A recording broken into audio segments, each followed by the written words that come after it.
My name is Eniola Runda, though many know me as Eniada. I am a woman raised by if-onlys, the kind that echo loudly in quiet moments and linger in the spaces grief never truly leaves. I was born into a family of 8 children, or perhaps 10, if we count the 2 little souls who arrived without breath. Today, both my parents are gone, but it is my mother's absence that still feels like an open wound time could never close. She died when I was only 9 years old, an age when a girl still needs her mother's hands to braid her hair, wipe her tears, and explain the world. Instead, death walked into our home and left behind silence, confusion, and children too young to understand why love sometimes abandons the living.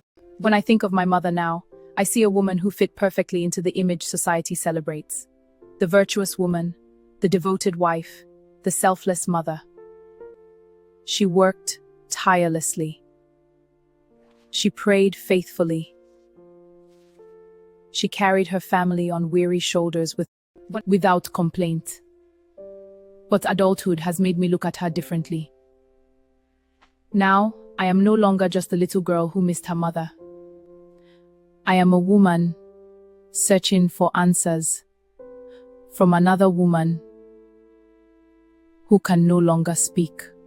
Sometimes, in the privacy of my thoughts, I want to sit across from her and ask, why did you love him that much? Why did you believe that giving birth again and again was the only way to keep a marriage alive? Why did you pour yourself out completely for a... Was it love? Or was it sacrifice disguised as duty? Bless the mothers, their love is our strength. I can't bear this. I wrestle with the painful thought that perhaps she loved the idea of keeping her marriage together more than she loved herself enough to stay alive for the children already calling her mama. The hardest part to live with is knowing that her death was not entirely unforeseen. The doctors warned her, not in whispers, not in uncertainty. They spoke plainly about the danger surrounding that last pregnancy, but she refused to let it go. And so, she chose to continue.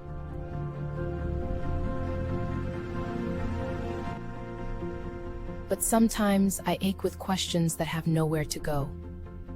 Did she ever imagine what life would become for the children she would leave behind?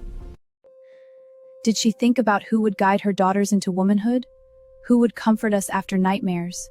Who would remind us we were loved when the world became cold? Did she ever pause long enough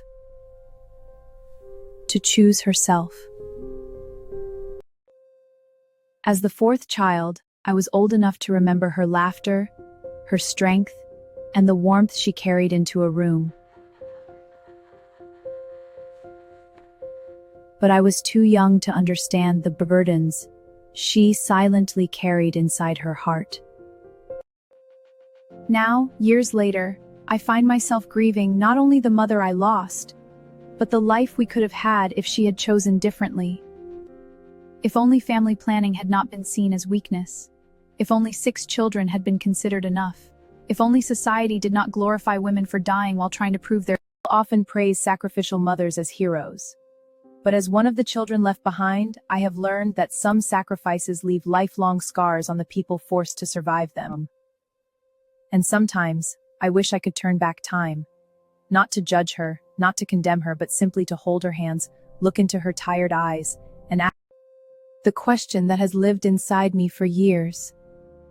Mama, why? Why? My name is Eniola Runda. I am the daughter of a woman who loved until love consumed her. And even now, I am still waiting for the silence she left behind to finally speak.